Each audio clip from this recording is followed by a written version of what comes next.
Since no one has any food to share, I shall make my famous stone soup. Once upon a time, in a small village nestled between mountains, there was a terrible famine. For months, the rains had stopped, the crops had withered, and the wells were running dry. The people had very little to eat and guarded what little food they had carefully, unwilling to share for fear that it would run out.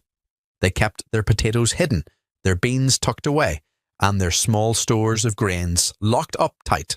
One day, a traveller came walking into the village. He was a stranger, carrying only a small sack and a walking stick, looking tired and hungry.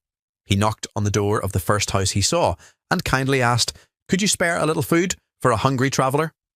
The villager at the door shook her head sadly. "I'm sorry," she said. "I barely have enough for my family." She closed the door before he could ask again. The traveller moved on, knocking on doors, asking everyone he saw. But each time, he heard the same answer. "There's barely enough for my own family," or "I wish I could help, but we have nothing to spare." Everywhere he looked, he saw worried faces and tightly closed doors.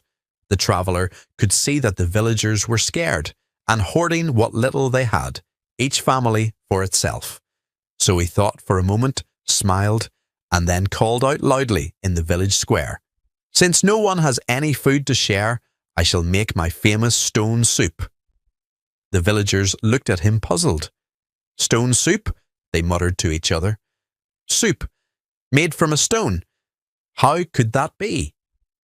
Curiosity got the better of them, and they slowly gathered around him to see what he would do. The traveller reached into his sack and pulled out a smooth, round stone. He held it up and declared, "This is a magic stone. With it, I can make the most delicious soup anyone has ever tasted. But I need a large pot and some water to get started." A young girl ran to fetch a pot from her house, and another villager filled it with water.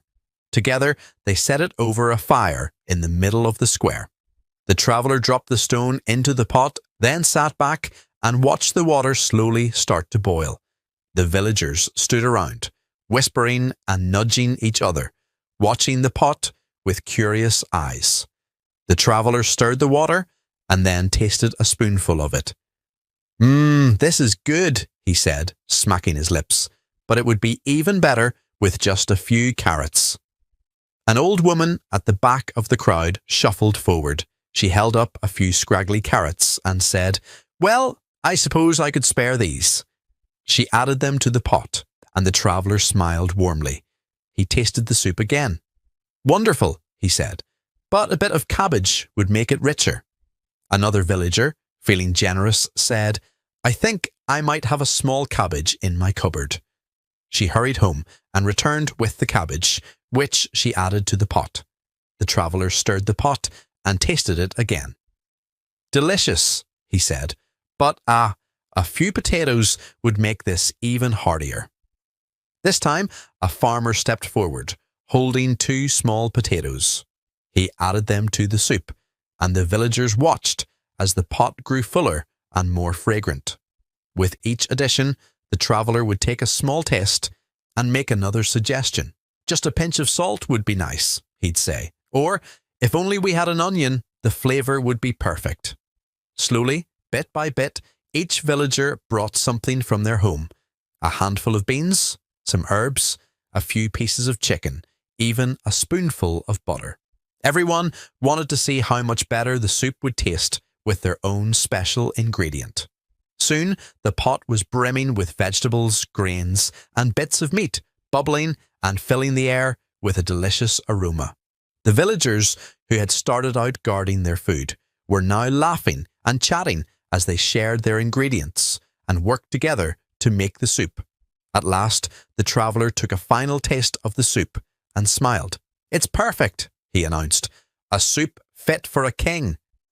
The villagers hurried home to fetch bowls and spoons, and soon everyone was eating the warm, rich soup together. They marvelled at how something that began with only a stone could become such a wonderful meal. As they ate, they realized that by sharing just a little of what they each had, They had created a feast for the whole village. As the sun set, the traveller sat back, satisfied and happy to see everyone fed. One of the villagers asked, "What will you do with your magic stone now?" The traveller chuckled, slipping it back into his sack. "Perhaps I'll make another pot of stone soup in the next village," he said with a wink. There's magic in the stone, but even more magic in sharing. The villagers thanked the traveller, saying, "You've taught us a valuable lesson today. When we work together, we can all have enough." From that day on, whenever food was scarce, the villagers would gather in the square, bring what little they had, and make stone soup together.